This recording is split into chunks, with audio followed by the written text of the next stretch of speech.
আপনি উপরের দিকে তাকালে একটা সূর্য দেখবেন।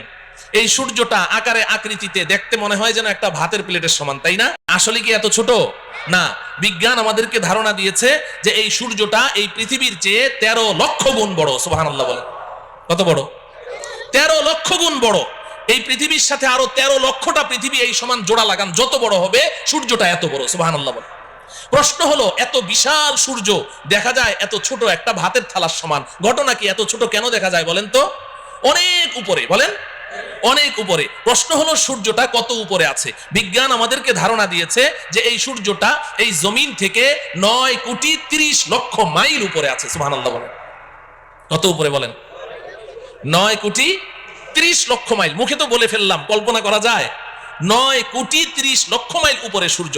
আচ্ছা যাই হোক, এই সূর্যের দেশে যদি আপনি চলে গেলেন 9 কোটি 30 লক্ষ মাইল উপরে, সেখানে গিয়ে কি আমাদের আসল বাড়ি জান্নাতের কোনো সন্ধান পাওয়া গেল? তাহলে আরো উপরে যেতে হবে। যেহেতু আল্লাহ বলেছেন উপরে আছে, তাহলে উপরে আরো উপরে যেতে হবে। চলেন উপরে যাই। সন্ধ্যাবেলা আপনি উপরের দিকে তাকান, দেখবেন যে মিটমিট করে জ্বলছে জোনাকি পোকার মতো। এগুলো কি? তারা। আচ্ছা ভাই বলেন তো দেখি, এই তারাগুলো আকারে আকৃতিতে এই জোনাকি পোকার সাইজ নাকি আরেকটু বড়? তারাগুলো কত বড়? তারাগুলো কত বড়? বিজ্ঞান বলছে যে আকাশের এক একটা নক্ষত্র, এক একটা তারা পৃথিবীর চেয়ে নয়, আকাশের এক একটা তারা সূর্যের চেয়ে লক্ষ কোটি গুণ বড়। এত বিশাল তারা দেখা যায় জোনাকি পোকার মতো। ঘটনা কি? আরো উপরে, বলেন আরো উপরে। প্রশ্ন হলো তারাগুলো কত উপরে আছে? তারাগুলো কত উপরে আছে? বিজ্ঞান এ ব্যাপারে আমাদেরকে কোনো ধারণা দিতে অক্ষম। তবে অনেক গবেষণা করে বিজ্ঞান একটা তারার সন্ধান বের করেছে, যেটা পৃথিবীর সবচেয়ে কাছে, সবচেয়ে নিচের যে তারকাটি, জমিনের সবচেয়ে কাছে, এটার নাম বিজ্ঞান দিয়েছে প্রক্সিমা সেন্টারাই। বিজ্ঞান বলে প্রক্সিমা সেন্টারাই নামের এই দুনিয়ার সবচেয়ে কাছের যে তারাটি, এটা এই জমিন থেকে 25 লক্ষ কোটি মাইল উপরে আছে। কত উপরে? 25 লক্ষ না, 25 লক্ষ কোটি মাইল উপরে। 25 কোটিও না, 25 লক্ষও না, কত? 25 লক্ষ কোটি মাইল উপরে হচ্ছে সবচেয়ে কাছের তারা। তাহলে উপরের তারাগুলো কোথায় আছে? বিজ্ঞান বলে এই ব্যাপারে আমরা কোনো ধারণা দিতে পারবো না। তাফসিরে রুহুল বায়ান নামে একটি কিতাব আছে, তাফসিরের কিতাব। তাফসিরে বলেন রুহুল বায়ান, তাফসিরে রুহুল বায়ান। এই কিতাবের মধ্যে আছে, আল্লাহর কুদরত বুঝার জন্য বলছি, আমাদের বিবেকের মধ্যে এতটুকু ধারণ ক্ষমতা নেই বুঝার মতো, আল্লাহর কুদরত একটু বুঝার জন্য বলছি। এই যে স্টেজে লাইট জ্বলছে, এই যে আলো জ্বলছে, এই আলো দৌড়ায় কি দৌড়ায় না? আলো দৌড়ায় না? আপনি টর্চ অন করেন, টর্চ লাইট, সাথে সাথে আলোটা দেখবেন ওই দেয়ালের গায়ে দেখা যাচ্ছে। দৌড় মারলো কিনা? কত মাইল স্পিডে? আলোর গতি কত বলেন? প্রতি সেকেন্ডে, ঘন্টায় না, প্রতি সেকেন্ডে 1,86,000 মাইল দূরে চলে যায় আলো। আপনি চোখের পলক মেরেছেন না, এই চোখের পলকে আলোটা কত দূর চলে যায়? 1,86,000 মাইল। একটু কল্পনা করেন আল্লাহ পাকের কুদরত কত, শক্তি কত। এই আলোর গতিটা মনে রাখেন। এবার তাফসিরে রুহুল বায়ানের মধ্যে আছে আল্লাহ রাব্বুল আলামিন আকাশে এমন অসংখ্য অগণিত তারা সৃষ্টি করেছেন। যেই দিন আল্লাহ পাক ওই তারাগুলোকে সৃষ্টি করেছেন, কত হাজার বছর আগে সৃষ্টি করেছেন, আল্লাহ ছাড়া কেউ বলতে পারবে না। যেই দিন ওই তারাগুলো সৃষ্টি করেছেন, ওই দিন প্রত্যেকটা তারা তাদের নিজ নিজ আলো পৃথিবীর দিকে ছেড়ে দিয়েছে। ওই আলোগুলো দৌড় শুরু করেছে প্রতি সেকেন্ডে 1,86,000 মাইল স্পিডে দৌড় শুরু করেছে। আজও সেই আলো পৃথিবীর দিকে দৌড়াচ্ছে, আজও দৌড়াচ্ছে, এখনো পর্যন্ত পৃথিবীতে এসে পৌঁছতে পারে নাই। অতএব কল্পনা করে দেখুন যে আকাশের তারাগুলো কোথায় আছে। আল্লাহ। আচ্ছা, সেই আকাশের তারা যেখানে আছে, সর্বোচ্চ তারা, ওই পর্যন্ত গেলাম, কিন্তু আসল বাড়ির কোনো খোঁজ খবর পাওয়া গেল? হ্যাঁ, তাইলে আরো উপরে যেতে হবে। যেতে রাজি? এই জমিন থেকে সবার উপরে যেই তারাটি আছে, এর উপরে আর কোনো তারা নেই। সৌরজগৎ শেষ, এরপরে মহাশূন্য শুরু হয়ে গেছে। এই জমিন থেকে সবার উপরে যেই তারাটি আছে, ওই পর্যন্ত আপনি যেই পরিমাণ পথ অতিক্রম করলেন, সবার উপরের তারাটা পার হয়ে আরো ঠিক এই সমপরিমাণ মহাশূন্য পাড়ি দিয়ে আপনি যদি উপরে যেতে পারেন, সেখানে গিয়ে পাবেন প্রথম আসমানের তলা। কি পাওয়া যাবে? প্রথম আসমানের তলা পাওয়া যাবে। আসমান আছে না নাই? হ্যাঁ, বিজ্ঞান কি বলে? বিজ্ঞানের ছাত্ররা এখানে আছে না? বিজ্ঞান তো আসমানকে স্বীকার করে না। বিজ্ঞান বলে আকাশ বলতে কিছু নেই। আল্লাহ আকাশ আছে তো? বিজ্ঞান অস্বীকার করলো যে। একটা গল্প শুনবেন। আমি তখন হেফজখানায় পড়ি, আমাদের ওস্তাদজির মুখে শুনেছি। এক বুড়ি, তার পৃথিবীতে একটা পুত্র সন্তান, আর কেউ নেই।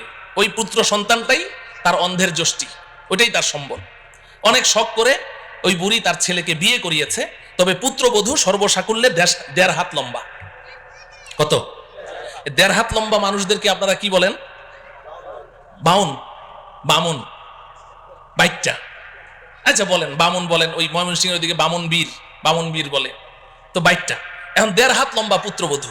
তো একদিন বুড়ি পাকঘরে বসে রান্না করছে, তরকারি চুলায়, এখন পানি ঢালবে, কলসি নাড়া দিয়ে দেখে 1 ফোঁটা পানিও নেই।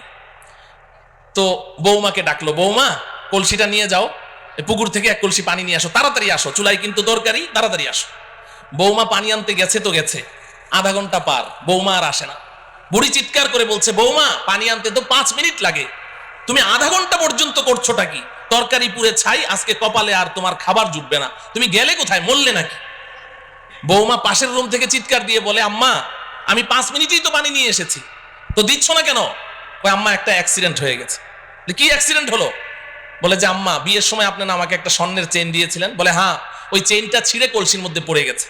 তো হয়েছেটা কি? কলসির মধ্যেই তো পড়েছে। কয় যে আম্মা হ্যাঁ কলসির মধ্যেই তো পড়েছে, তুমি নিজে দেখেছো? বলে আমি নিজের চোখে দেখলাম কলসির মধ্যে পড়েছে। তো তাহলে এক কাজ কর, তোর মাথায় কি বুদ্ধি শুদ্ধি নাই? তুই এক কাজ কর, কলসির মুখ দিয়ে হাতটা ভরে দে, কলসির তলা থেকে চেইনটা তুলে নে, পানিটা চেঞ্জ করে নিয়ে আয়, আর না হলে 5 মিনিট সময় বেশি লাগবে, তুই আধা ঘন্টা পর্যন্ত করছিসটা কি? বৌমা পাশের রুম থেকে চিৎকার দিয়ে বলে, আম্মা এইমাত্র আপনি যে বুদ্ধিটা শিখাইলেন, আমি আধা ঘন্টা থেকে ওই কাজেই ব্যস্ত আছি। কিন্তু আম্মা বড় আশ্চর্যের ব্যাপার, আপনার কলসির তো তলা নাই, আপনার কলসির কি নাই? তলা নাই। বুড়ি পাকঘর থেকে বলে, বৌমা কলসির তলা তো কলসির তলার জায়গায় ঠিকই আছে, তুই যে বামন বীর বাইকটা, তোর হাত খাটো ওই পর্যন্ত যায় না। বলেন ঠিক কিনা? আল্লাহ রাব্বুল আলামিন কোরআনে হাকিমে বারবার বলেছেন, একটি নয় দুইটি নয়, আমি 7টি আসমান সৃষ্টি করেছি। আল্লাহর কথা কখনো অবাস্তব হতে পারে না। আসমান তো আসমানের জায়গায় আছে। যে সকল বিজ্ঞানীরা তারা এই আসমানের অস্তিত্বকে অস্বীকার করেছে, তারা তো বাইকটা বামন বীর, তাদের হাত খাটো ওই পর্যন্ত যায় না। এজন্য পৃথিবীর শ্রেষ্ঠ বিজ্ঞানী মুসলিম দার্শনিক, আপনারা সকলেই তার নাম শুনেছেন, মহাকবি আল্লামা ইকবাল রহমতুল্লাহি আলাইহি। নাম শুনেছেন? মহাকবি আল্লামা ইকবাল একজন শ্রেষ্ঠ দার্শনিক ছিলেন, শ্রেষ্ঠ বিজ্ঞানী ছিলেন। তিনি সারাটা জীবন বিজ্ঞানের পেছনে দৌড়িয়েছেন, অক্সফোর্ড ইউনিভার্সিটিতে পড়াশোনা করেছেন, ইহুদি খ্রিস্টানদের মাঝেই তিনি বেড়ে উঠেছেন, কিন্তু আল্লাহ পাক তার নসিবে হেদায়েত লিখে রেখেছেন, এজন্য তিনি নষ্ট হন নাই, বেলাইনে যান নাই। তিনি সারা জীবন বিজ্ঞানের পেছনে দৌড়িয়ে জীবনের শেষ মুহূর্তে এসে আত্মসমর্পণ করেছেন, সারেন্ডার করেছেন। তিনি স্বীকার করেছেন বিজ্ঞান মানেই হচ্ছে একটা ধোঁকা, বিজ্ঞান মানেই হচ্ছে একটা মরিচিকা। কারণ বিজ্ঞান সকালে এক থিওরি দেয়, বিকালে ওটাকে অস্বীকার করে যে না ওটা ঠিক নাই, আবার নতুন থিওরি দেয়, আবার পরের দিন ওটাকে অস্বীকার করে, আবার নতুন থিওরি দেয়। আমরা এক সময় শুনেছি যে বিজ্ঞান এক সময় জোরে সোরে দাবি করেছে যে সূর্য ঘুরে, পৃথিবী ঘুরে না, সূর্য ঘুরে, পৃথিবী ঘুরে না। এরপর মাঝখানে আরেক দল বিজ্ঞানী কিছুদিনের জন্য আবিষ্কার হলো, তারা এসে বলল যে না আগের বিজ্ঞানীদের থিওরি ভুল। বলে সঠিকটা কি? কয় যে পৃথিবী ঘুরে, সূর্য ঘুরে না। এখন বর্তমান দুনিয়ার সমস্ত বিজ্ঞানী প্রায় একমত, তারা বলে আগের দোনোদল বিজ্ঞানীদের থিওরি ভুল। বলে সঠিকটা কি? কয় যে সূর্যও ঘুরে, পৃথিবীও ঘুরে। বলে কি বলে না? এখন বর্তমান বিজ্ঞানের দাবি কি? সূর্যও ঘুরে, পৃথিবীও ঘুরে। আর কিছুদিন যদি বাঁচি তাহলে দেখবো আরেক দল বিজ্ঞানী আসবে, এসে বলবে আগের 3 দল বিজ্ঞানীদের থিওরি ভুল। বলে তাহলে সঠিকটা কি? বলবে একটাও ঘুরে না। অসম্ভব কি? বলতে পারে। তো বিজ্ঞান মানেই হচ্ছে মরিচিকা, এক একবার এক এক থিওরি দেয়। তো আল্লামা ইকবাল রহমতুল্লাহি আলাইহি সারাটা জীবন বিজ্ঞানের পেছনে দৌড়ালেন, এরপরে অন্তিম মুহূর্তে এসে আত্মসমর্পণ করছেন। কোই कहता है नहीं है, कोई कहता है कि है, या खबर है या नहीं है तेरी दुनिया का वजूद। अब जुनू से काम लूंगा मैं रहे तहकीक में, अक्ल के पीछे बहुत ही वक्त जाया कर चुका, अक्ल के पीछे बहुत ही वक्त जाया कर चुका।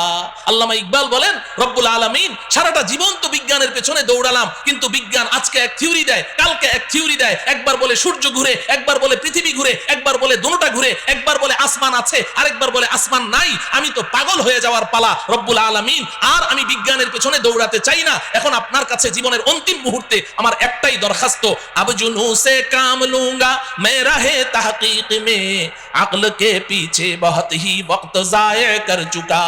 রব্বুল আলামিন, এখন আর আমি বিজ্ঞানের মাধ্যমে কোনো জিনিস যাচাই করতে চাই না, এখন আমি আপনার কিতাব কোরআনের মাধ্যমে যাচাই করতে চাই। আপনি যেটা বলবেন ওটাকেই বিশ্বাস করতে চাই, এবং আপনি আমাকে ওই বিজ্ঞানীদের দল থেকে বের করে ওই সমস্ত বান্দাদের অন্তর্ভুক্ত করে দেন যেই বান্দাদেরকে দুনিয়ার মানুষ আপনার পাগল মনে করে, আমাকে ওই পাগলদের অন্তর্ভুক্ত করে দেন। আসমান আছে না নাই? গেলাম প্রথম আসমানের তলা, মনে আছে তো? তো প্রথম আসমানের তলা পর্যন্ত না গেলাম, কিন্তু আসল বাড়ি জান্নাতের কোনো খোঁজ খবর পাওয়া গেল? আরো উপরে যাওয়া লাগবে। এই জমিন থেকে প্রথম আসমানের তলা পর্যন্ত যতটুকু পথ আপনি পাড়ি দিয়েছেন, ভালো করে বুঝেন, এই জমিন থেকে প্রথম আসমানের তলা পর্যন্ত যতটুকু পথ পাড়ি দিয়েছেন, প্রথম আসমানটা মোটাও এই পরিমাণ। সুবহানাল্লাহ বলেন। প্রথম আসমানটা মোটাও এই পরিমাণ। এরপর প্রথম আসমান থেকে দ্বিতীয় আসমানের দূরত্ব এই পরিমাণ, দ্বিতীয় আসমানটাও মোটা এই পরিমাণ। এইভাবে আপনি উপরের দিকে যেতে থাকেন, তৃতীয় আসমান আবার মহাশূন্য, চতুর্থ আসমান আবার মহাশূন্য, পঞ্চম আসমান আবার মহাশূন্য, ষষ্ঠ আসমান আবার মহাশূন্য, সপ্তম আসমান। এই জমিন থেকে সপ্তম আসমানের ছাদ পর্যন্ত যতটুকু পথ আপনি অতিক্রম করেছেন, সপ্তম আসমান পার হয়ে আরো ঠিক এই সমপরিমাণ মহাশূন্য পাড়ি দিয়ে আপনি যদি উপরে যেতে পারেন, সেখানে গিয়ে পাবেন সিদরাতুল মুনতাহা। কি পাওয়া যাবে? সবাই আমার সাথে বলেন, সিদরাতুল মুনতাহা।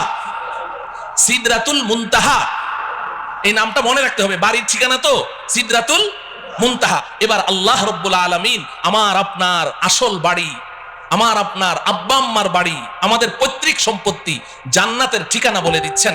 ইনদা সিদরাতিল মুনতাহা ইনদাহা জান্নাতুল মাওয়া।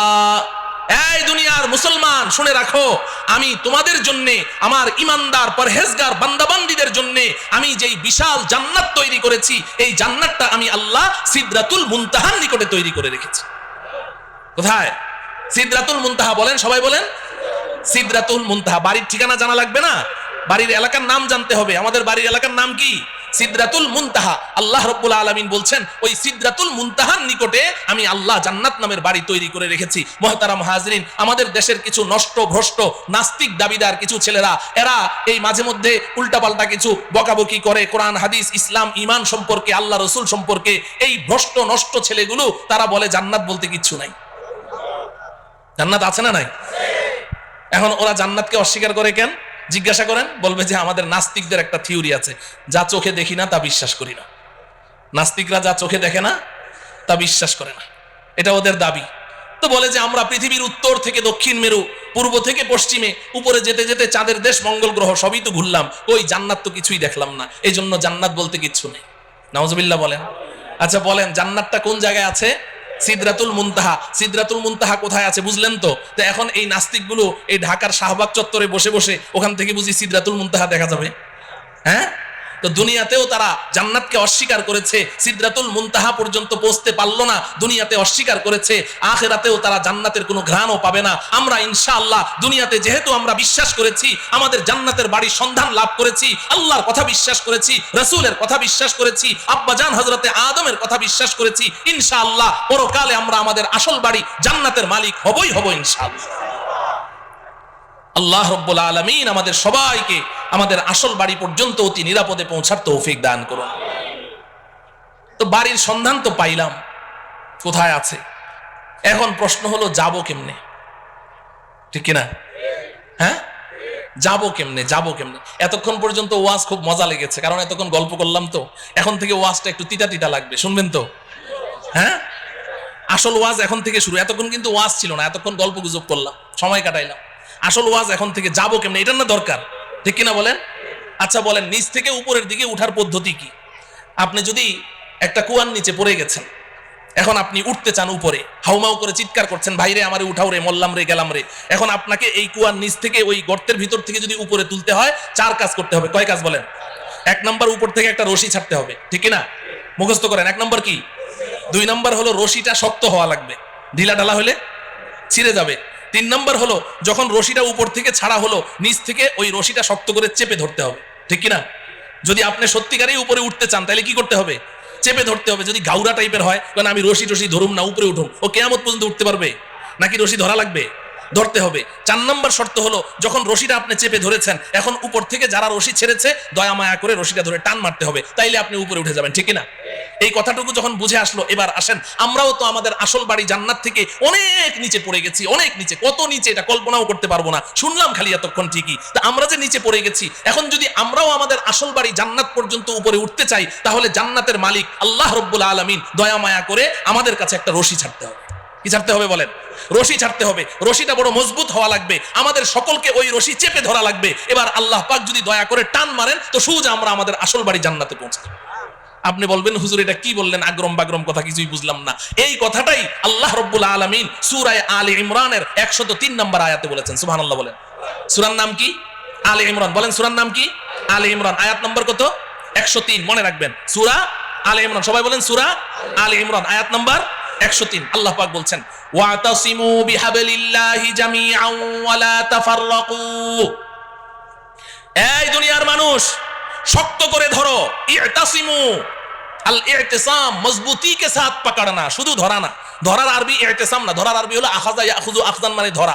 আল্লাহ পাক খুযু বলেননি, ইতাসিমু বলেছেন। শক্ত করে ধরো বিহাবলিল্লাহ, আল্লাহর রশি। সুবহানাল্লাহ বলেন। হাবলুল্লাহ মানে কি?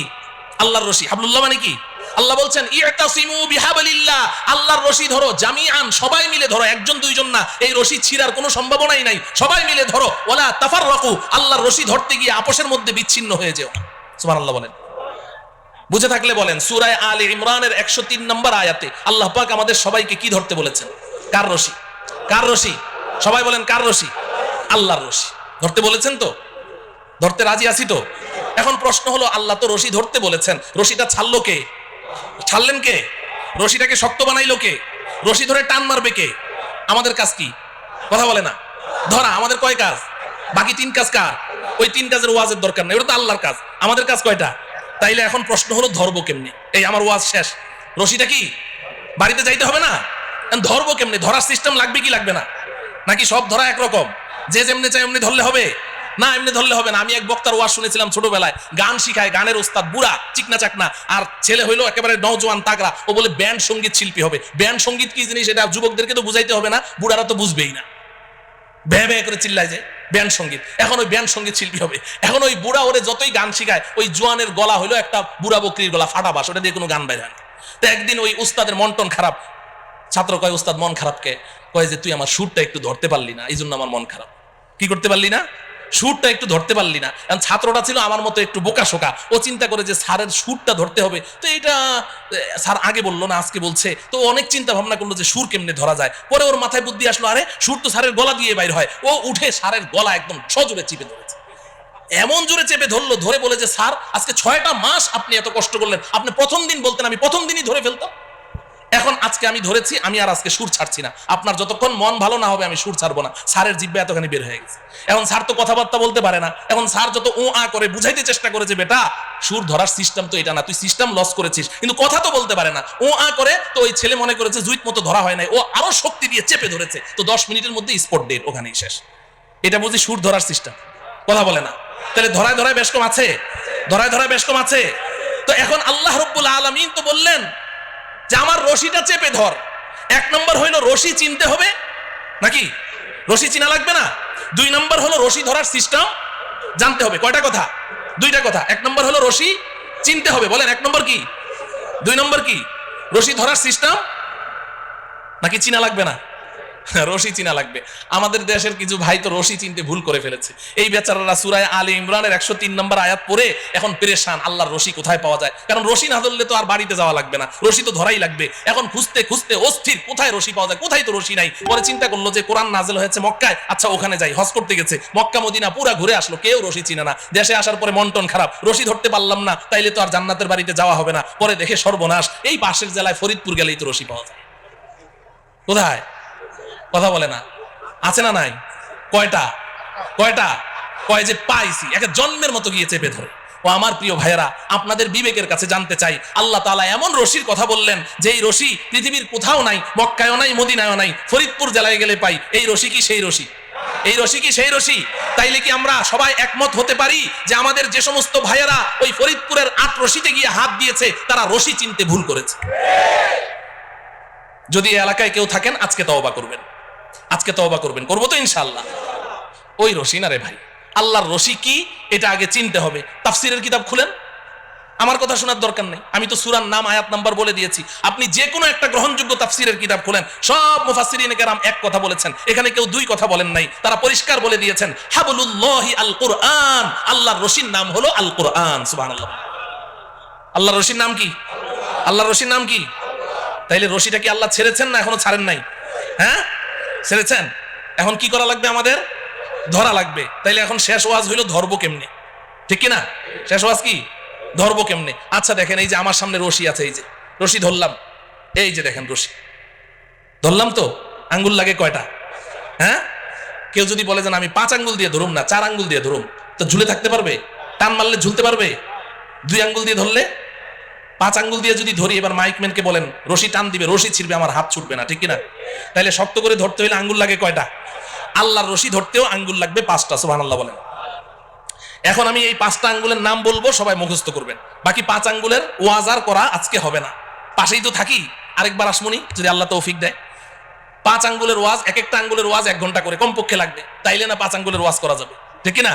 তো এখন 5টা আঙ্গুলের নাম আগে মুখস্থ করেন, আমি সংক্ষিপ্ত একটা এক্সরে রিপোর্ট দিয়ে যাই যে আঙ্গুলগুলো সুস্থ আছে কিনা, ধরা আছে কিনা। হ্যাঁ, মাঝে মধ্যে এক্সরে রিপোর্টটা বাইর করে দেখবেন, দেখবেন তো ইনশাআল্লাহ।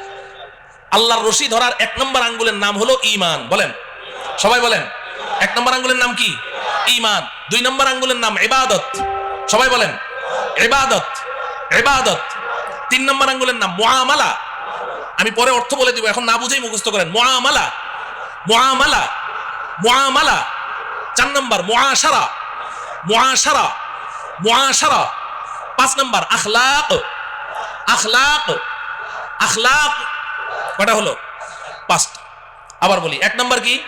সবাই বলেন ঈমান। 2 নম্বর ইবাদত, বলেন। 3 নম্বর মুআমালা, মুআমালা বলবেন না, মুআমালা, মুআমালা। 4 নম্বর মুআশারা, মুআশারা। 5 নম্বর আখলাক। কয়টা হলো? এই 5টা আঙ্গুল লাগবে, এই 5টা আঙ্গুল লাগবে। আপনারা সবাই শিক্ষিত মানুষ, সমজদার মানুষ, আপনারা বুঝে ফেলেছেন যে এই আঙ্গুল সেই আঙ্গুল না, ঠিক কিনা? রক্ত মাংসের আঙ্গুল না। তার মানে কি? এই যে 5টা কথা বললাম, ইসলাম এই 5টা সেক্টরে বিভক্ত, এই 5-এর বাইরে আর ইসলাম নাই। আমাকে, আপনাকে, প্রত্যেককে এই 5ও সেক্টরে খাঁটি মুসলিম হতে হবে। তাহলে 5টা আঙ্গুল সহি শুদ্ধ আছে, আল্লাহর রশি ধরা আছে। এবার অপেক্ষায় থাকেন, আল্লাহ টান মারবে, ঝুলে থাকবেন, তো সোজা আসল বাড়ি জান্নাতে পৌঁছে যাবে। এই 5টা আঙ্গুল সুস্থ সবল রাখবো তো ইনশাআল্লাহ। 1 নম্বর আঙ্গুলের নাম কি? ঈমান। বলবেন জি হুজুর, ঈমান তো সবাই জানি, সময়ও যেহেতু শেষ, ঈমানের ওয়াজ তো দরকার নাই, নামাজ রোজা না পড়তে পারি, কিন্তু ঈমানটা তো পাক্কা, অতএব ঈমানের ওয়াজের দরকার নাই। না আছে? হ্যাঁ, ঈমানের ওয়াজের দরকার আছে, খুব বেশি ঈমানের ওয়াজের দরকার। ঈমানের ওয়াজ বেশি করে করা দরকার। বর্তমান দুনিয়ার মুসলমানরা ঈমানের ব্যাপারে ধোকার মধ্যে আছে। ঈমানের ব্যাপারে কি আছে? ধোকার মধ্যে আছে। ঈমানের ওয়াজ বেশি করে করতে হবে, ঈমান বুঝতে হবে। আমরা মুখে মুখে তো কত কথাই বলি। আমাদের বাংলাদেশের অধিকাংশ মুসলমান, এরা মনে করে ঈমান মানে আল্লাহকে বিশ্বাস, স্রষ্টাকে বিশ্বাস করা। এরা মনে করে ঈমান মানে নবীজি সাল্লাল্লাহু আলাইহি সাল্লামকে বিশ্বাস করা। তা আমি তো আল্লাহকেও বিশ্বাস করি, নবীকেও বিশ্বাস করি, পরকালকেও বিশ্বাস করি, দ্যাটস এনাফ, আমি একজন খাঁটি ঈমানদার। যার কারণে নামাজ নাই, রোজা নাই, হজ নাই, যাকাত নাই, কোরআন কিতাব, আল্লাহ রসুল কিচ্ছু নাই, কিন্তু খাঁটি ঈমানদার, ঠিক কিনা? সমাজে এই জাতীয় মুসলমান আছে না নাই? কম না বেশি? 95%। তো যে কথা বলছিলাম, তাইলে 1 নম্বর আঙ্গুলের নাম কি? সব ক্ষমতা কার হাতে? সব ক্ষমতা কার হাতে? নাকি জনগণের হাতে? সব ক্ষমতার উৎস কে? জনগণ না আল্লাহ? আল্লাহ। সব ক্ষমতা কার হাতে? সন্তান দেওয়ার মালিক কে? তাইলে সন্তান না হইলে শাহ আলী মাজারে যাবেন? হ্যাঁ, যায় না মুসলমানরা? যায়। শাহ আলী বাবা কি সন্তান দিতে পারে? আপনি সন্তানও হারা, আর শাহ আলী বাবার কাছে গিয়ে যখন বলবেন যে একটা সন্তান চাই, তখন হইবেন ঈমান হারা। সন্তানও পাইলেন না, ঈমানও পাইলেন না, কট্টর একটা কাফের হয়ে বের হইলেন, আমও গেল, ছালাও গেল। কথা বুঝে আসছে? তাইলে পীরের কাছে চাওয়া যাবে? জিন্দা পীরের কাছে চাওয়া যাবে? মুর্দা পীরের কাছে চাওয়া যাবে না। সব চাইতে হবে কার কাছে? আল্লাহ পাকের কাছে। আল্লাহ আমাদের ঈমানকে মজবুত রাখার তৌফিক দান করেন। 2 নম্বর কি? 2 নম্বর আঙ্গুল কি? ইবাদত। ইবাদত, নামাজ কি? কথা বলে না। রোজা কি? যাকাত কি? হজ কি? ইবাদত। কোরআন তেলাওয়াত, জিকির আজকার, দান খয়রাত, সব মিলে আঙ্গুল কয়টা? এই, এটা বুঝেন, ভালো করে বুঝেন। খুব বুঝেন। নামাজ, রোজা, হজ, যাকাত, কোরআন তেলাওয়াত, জিকির, আজকার, দান, খয়রাত সব মিলে আঙ্গুল কয়টা? একটা।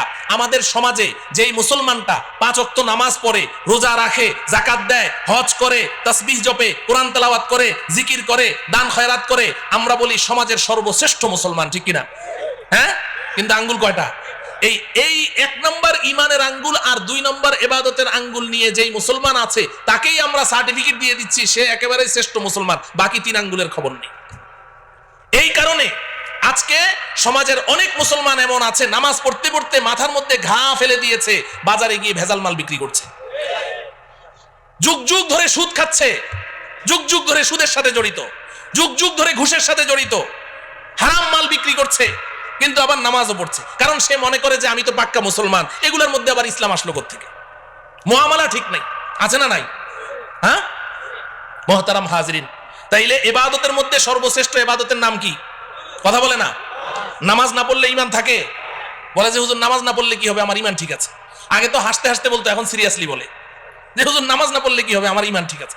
নামাজ না পড়লে ঈমান ঠিক থাকে না তো ভাই। নবীজি বলেছেন, আমার কথা না, বাইনাল আবদি ওয়াল কুফরি তারকুস সালাহ, কে ঈমানদার কে বেঈমান এটা কি কপালে লেখা আছে? চিনবো কেমনে? নবীজি বলেন, আমি বলে দিচ্ছি কেমনে চিনবা, দেখো লোকটা নামাজ পড়ে কিনা। যদি নামাজ পড়ে বলো ঈমানদার, নামাজ না পড়লে চুপ, কিছুই বলার দরকার নেই। কিন্তু ঈমানের সাক্ষী দেওয়ার জন্য কি লাগবে? নামাজ লাগবে। নামাজ পড়বো তো ইনশাআল্লাহ, নাকি নামাজ ছাড়া ঈমানদার? আল্লাহ পাক বুঝার তৌফিক দান করেন। 3 নম্বর আঙ্গুলের নাম কি? মুআমালা। মুআমালা 3 নম্বর আঙ্গুল কি? মুআমালা মানে লেনদেন। মুআমালা মানে কি? ও আমার প্রিয় ভাইয়েরা খুব বুঝেন, এখানে আমাদের সমস্যা আছে। নামাজ রোজা যাই করি কিন্তু লেনদেন ঠিক নাই। মুসলমানদের লেনদেন কি নাই? ঠিক নাই। বেচা কেনা, ঋণ দেওয়া, ঋণ পরিশোধ করা, বিবাহ শাদী, সামাজিক আচার আচরণ, অনেক কিছুর মধ্যে আমাদের লেনদেন কি নাই? ঠিক নাই। ইবাদত আল্লাহর হক। ইবাদত কার হক? লেনদেন কার হক? বান্দার হক। বলেন কার হক? বান্দার হক। আমি ইবাদতের মধ্যে কোনো ত্রুটি করেছি, আল্লাহর কাছে ক্ষমা চাই, আল্লাহ আপনার সাথে আমার মুআমালা ঠিক নাই, নামাজে আমার ত্রুটি হয়েছে, রোজায় ত্রুটি হয়েছে, আল্লাহ বড় মেহেরবান, কান্নাকাটি করেন, ক্ষমা চান, আল্লাহ মাফ করে দিবেন। কিন্তু আপনি মুআমালা ঠিক করেন নাই, আপনি কোনো বান্দার হক আপনি অন্যায়ভাবে আপনি নষ্ট করেছেন। 10টা টাকা তার ইচ্ছার বাইরে জবরদস্তি তার কাছ থেকে আপনি নিয়েছেন, আপনি সারা জীবন সেজদায় পড়ে থাকেন, সারা জীবন সেজদায় পড়ে থাকেন, আল্লাহর কাছে কান্নাকাটি করেন, আল্লাহ আপনাকে মাফ করবে। কেন মাফ করবে? আপনি অন্যায় কি আল্লাহর সাথে করেছেন না বান্দার সাথে? তাহলে আপনি যার সাথে অন্যায় করেছেন তার কাছে না মাফ চাইবেন? কথা বুঝে আসে?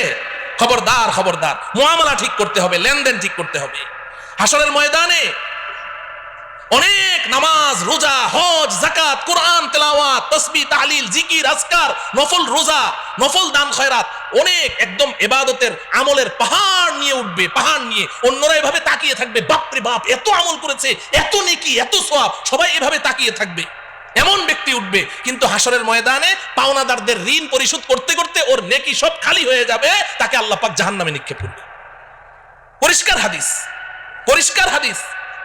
পাওনাদাররা ওই সময় দাঁড়িয়ে যাবে, দুনিয়াতে খুব বাবুগিরি করেছেন, খুব বেটাগিরি করেছেন, মাস্তান, সন্ত্রাস, খুব পাওয়ার, মানুষের জমি জমা কুক্ষিগত করেছেন, ভূমিদস্যু, ভূমিখোর, সন্ত্রাসী করে করে মানুষের টাকা পয়সা মেরে খেয়েছেন, অনেক শক্তি, অনেক ক্ষমতা, কিন্তু ভাই আল্লাহ পাকের সামনে গিয়ে আপনাকে দাঁড়াতে হবে, এটা মাথায় রাখেন। যখন আল্লাহ পাকের আদালতের কাঠগড়ায় দাঁড়াবেন তখন আপনার কি অবস্থা হবে? নবীজি সাল্লাল্লাহু আলাইহি সাল্লাম সাহাবায়ে কেরামকে প্রশ্ন করেছেন, এই বলো তো দেখি সবচেয়ে বড় মিসকিন কে? সবচেয়ে বড় মিসকিন কে?